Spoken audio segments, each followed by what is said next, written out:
Hey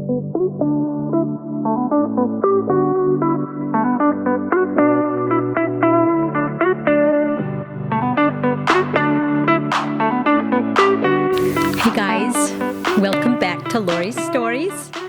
I am your co-host Laurie, and as you can see, my co-host is not here today.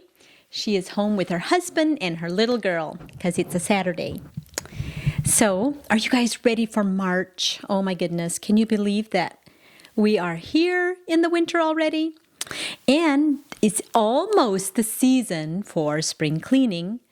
Not my favorite topic at all, but I have learned it's that place between the holidays that are full of so much fun and everything, and then you get to relax a little bit, and then before spring comes, here's spring cleaning. At least for me. Maybe not for everybody. Maybe not for everybody. But anyway, so because it is getting closer to spring, March is usually when I try and do my spring cleaning. I chose a page from my book that speaks about spring cleaning. If you're watching this on YouTube, you'll be able to see this cover. This is me when I was 18. I wrote this book a couple years ago, and it's like a daily devotional. And in it, I share bits and pieces of us coming out of the Amish. I answer some of the typical questions that people have about the Amish. And I think you will enjoy it if you have any interest in that. You can find it on Amazon. It's called Joy in the Journey, 365 Whispers of Hope. And I am going to read to you a page today that speaks about spring cleaning and cleaning the clutter. Because I don't know about you guys, but I know for me, it doesn't matter if you clean every year or if you clean, how often you clean. For me, it's once a year, like very thoroughly.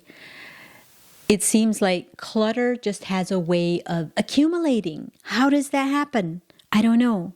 But I think it can also happen in our lives. So let me read this and then we'll go into that, okay? So this page is called Cleaning the Clutter, and this was for March 2nd. So do you enjoy spring cleaning?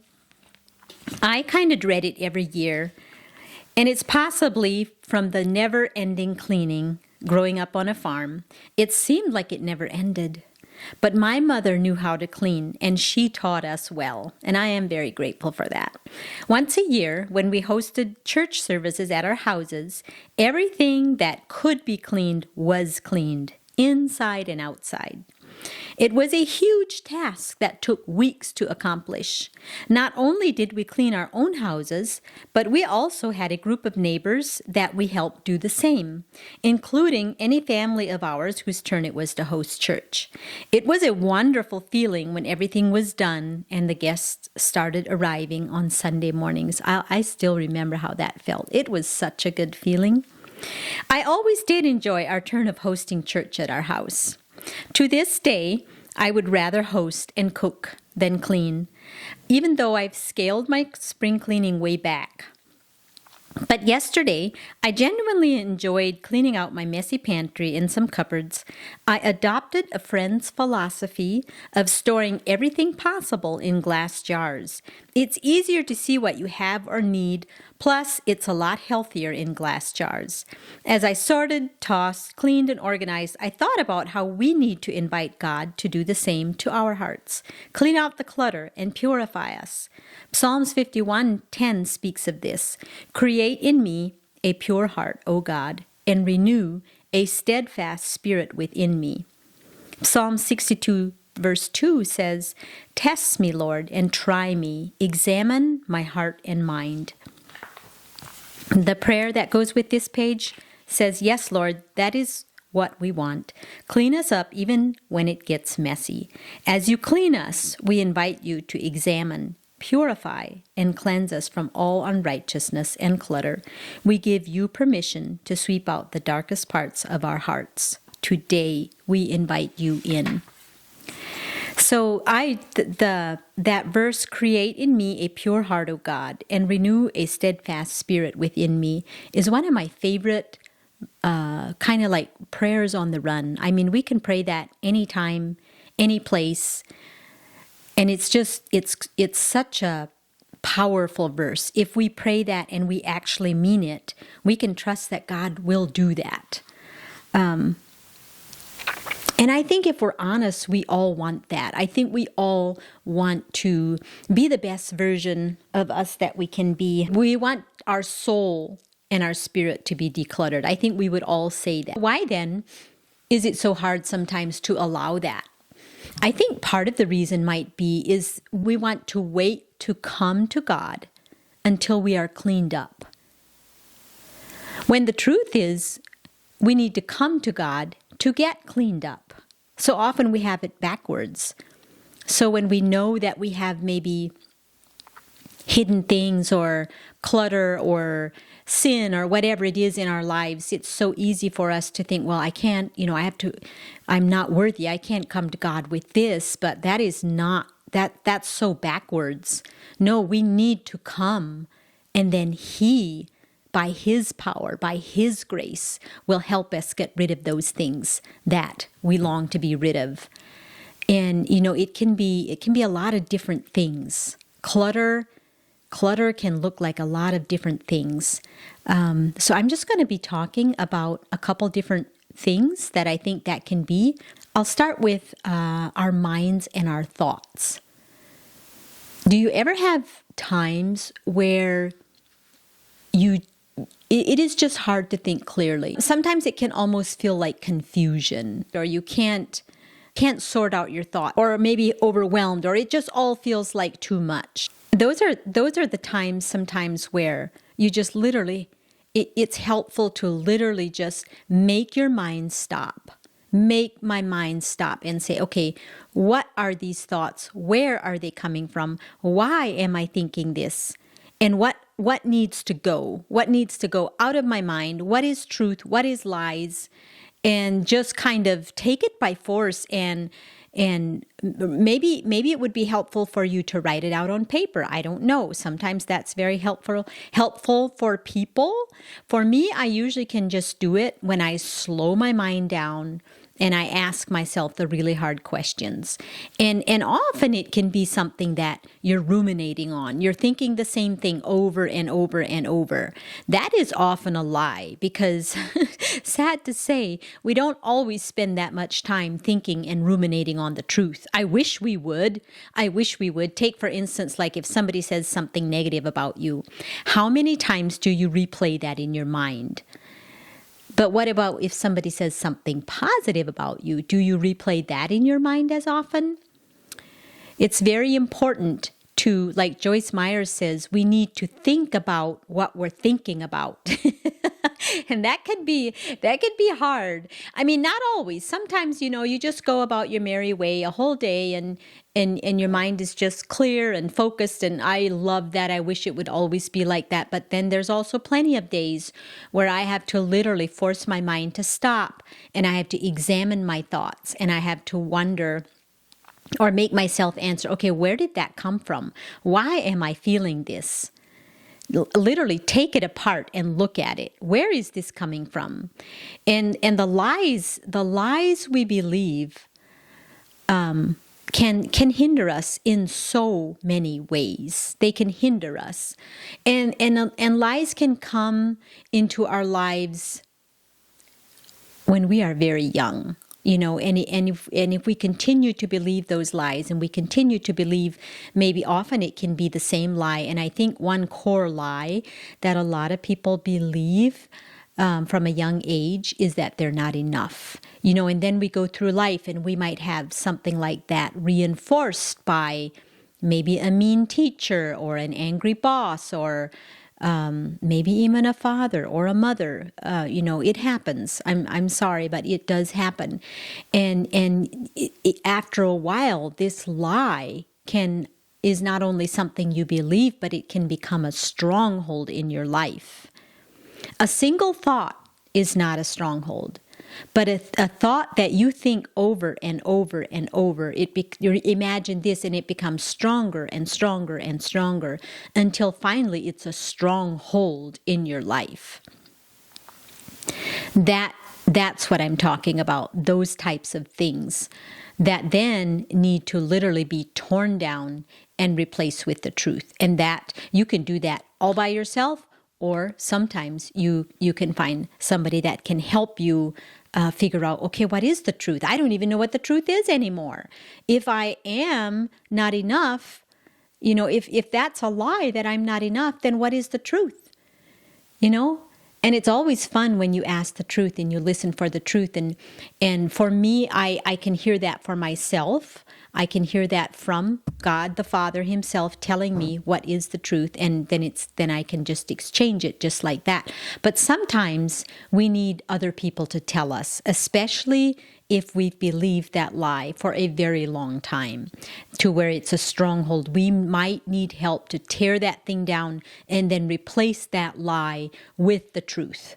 So, yes, our mind and our thoughts, it's just one area that loves to become decluttered and or too cluttered, not decluttered, loves to become too cluttered and overwhelmed.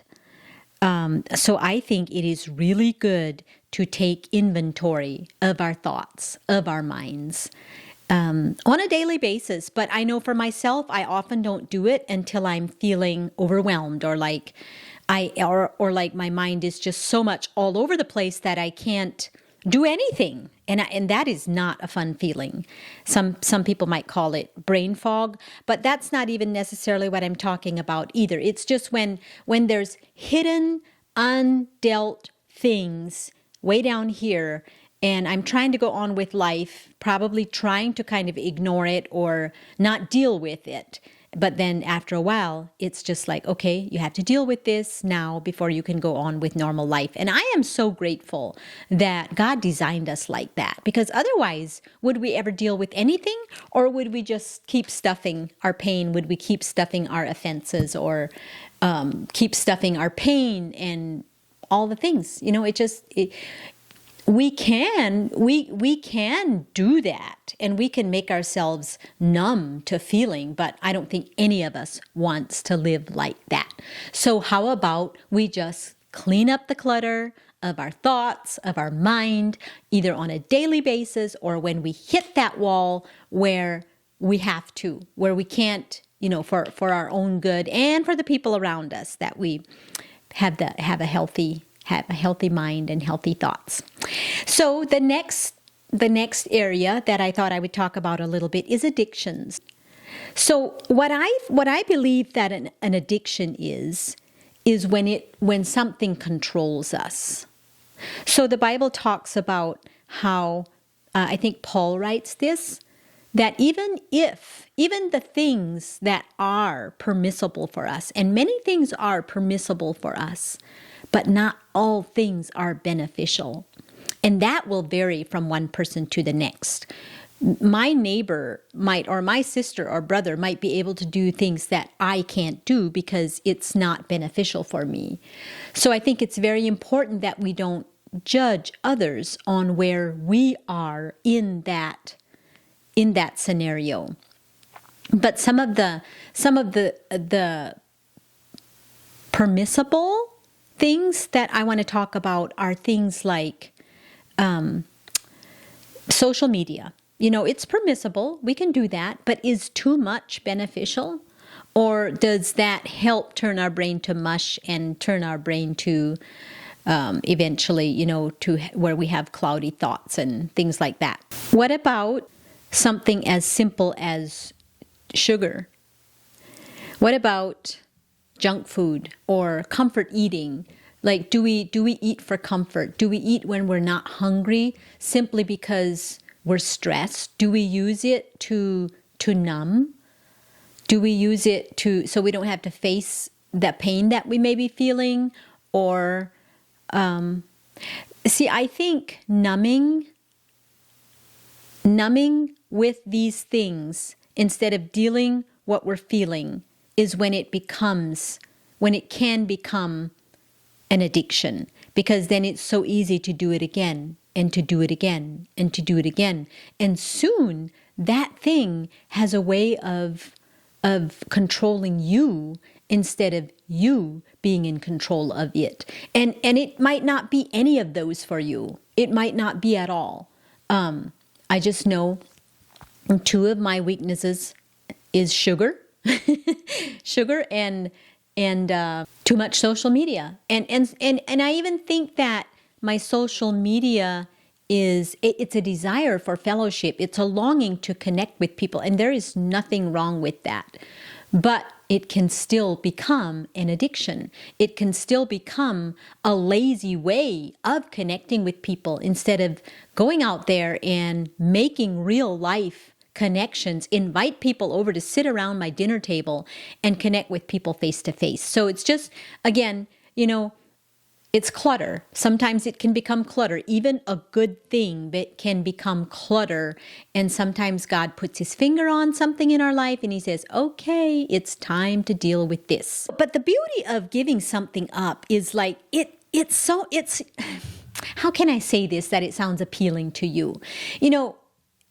It's not like we just have to give things up because, God doesn't want us to have fun, or he doesn't want us to do any fun things. That's a lie right there. That is such a lie, and it is so not true. He rarely asks us to give something up unless he has something better for us. Something that in the long run is going to make us a better person, going to make us more like him, draw us closer to him. And who doesn't want that? I know I do. I want to look more and more and more like him, and I believe you do too. If you are saved by his blood, I think that's what you want too. So how do we become like him? We let him gently and ongoingly deal with us. Ongoingly is not a word. Luann, take that out. We let him gently deal with us. We yield to him when he puts his finger on something in our life and says, it's time. It's time to deal with this. Let's take this clutter out of your life and I will give you something better. Sometimes he tells us what that is up front, but sometimes he doesn't. Sometimes we first have to be able to let it go, and then he will show us something new. So one good thing that has come out of my not scrolling Instagram is exchanging that for a good book. Going to bed a little bit earlier, turning on my light, reading a good book. It's the best way for me to wind down, to shut down for the night. So much better than being scrolling Instagram. So I'm so happy. I'm so grateful for this exchange. Rarely do we have to give something up without an exchange for something better. So look at it that way. If God is asking you to give something up, you know he's a good father. You know he wants the best for you. What do you think he has in exchange for you? What did he have in exchange for sugar for me? A healthy body, being able to get to my goal weight, being able to just have sugar for a treat. And I appreciate it so much more now, instead of being addicted to it and fighting those stinking cravings every single day. So once you just say enough is enough, the cravings go away. You don't have to deal with the demons forever. And I'm not calling sugar a demon. I am not. I'm just saying whatever it is that you are facing, that you are struggling with, that you long to be free from, you won't have to fight it forever. Just a little while. And when God puts his finger on it and he says it's time, he also gives you the grace to walk that out. He gives you the grace to walk through that. You don't have to do it yourself. And guess what? He is such a good God. He is such a loving Father that he doesn't. So we get saved, right? And we're still pretty messed up. We still have a lot of issues. But over a period of time, not all at the same time, but over a period of time, God cleans us up. He points to one thing at a time. Can I have that? Will you let me have this? Do you still need this? And he will never force us to give something up. He's not like that. He will not force us, but he will invite us to let it go. And if we yield, if we are willing, we can be sure that he will have something so much better for us. Luann, my daughter, she recently, Luann, I hope I can say this. If not, you can cut it out. But like I said before, my daughters often inspire me to just do hard things. And recently, I know that Lorinda did the whole no sugar. I'm just going to not do sugar for, I don't know how long she's doing this, but she's having such good results with it. And my other daughter, Luann, my co-host, she decided to give up all social media except Pinterest for a while because that's where she gets her creative ideas from. And now she's printing patterns, she's sewing clothes for Lila, and she's just being super creative with her time. And I'm just like, it's so fun. It's so exciting. I'm just wondering, what is God going to put his finger on next for me? I've learned to look at it in an almost like an exciting way, because the reward is always, always, always greater than what we give up. The enemy doesn't want us to believe that. He doesn't want us to know that, but it is the truth. Ask anybody who has given something up to make room for something healthy in their life, and I bet they will tell you the same thing. And then the last thing I want to talk about that can just clutter up our perception, our judgment, how we do life, how we just simply do our life, and that one is fear of man. And that one, I'm telling you, that will probably be an ongoing thing for a lot of us. I don't know of anybody that can say they have absolutely no fear of man. And I sometimes hear people say, well, I don't care what people think. I don't care what people think. I'm not talking about that. I care what people think in a healthy way, to some degree. I think fear of man can be one side of the ditch where we're so afraid of what people think. And I think the other far out other side of the ditch is just when you just simply, I don't care. I don't care what people think. That, to me, that does not impress me. There's a middle ground somewhere. I think we should care a little bit what people think, as far as what the Bible says about, I can't quote it, something about to live in peace with people as much as possible, as much as we have the power to do that. So I think there's a fine line between not giving in to fear of man and just brashly say we don't care what people think. Because I think deep down all of us care somewhat what people think. And I don't think I don't think that's really wrong. But what I'm talking about is when we get paralyzed by what people think, to the point where we can't always function, or we don't stand up for the truth. We don't stand up for what we believe. I'm talking about the ability to do our life and our work, whatever it is that we're called to do, and to do that from approval from God, instead of for approval from God or from man.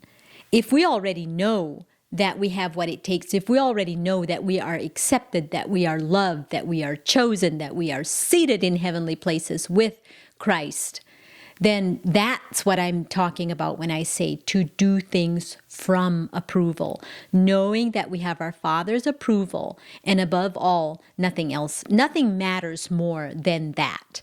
Even when, and some of us know what I'm talking about when I talk about this.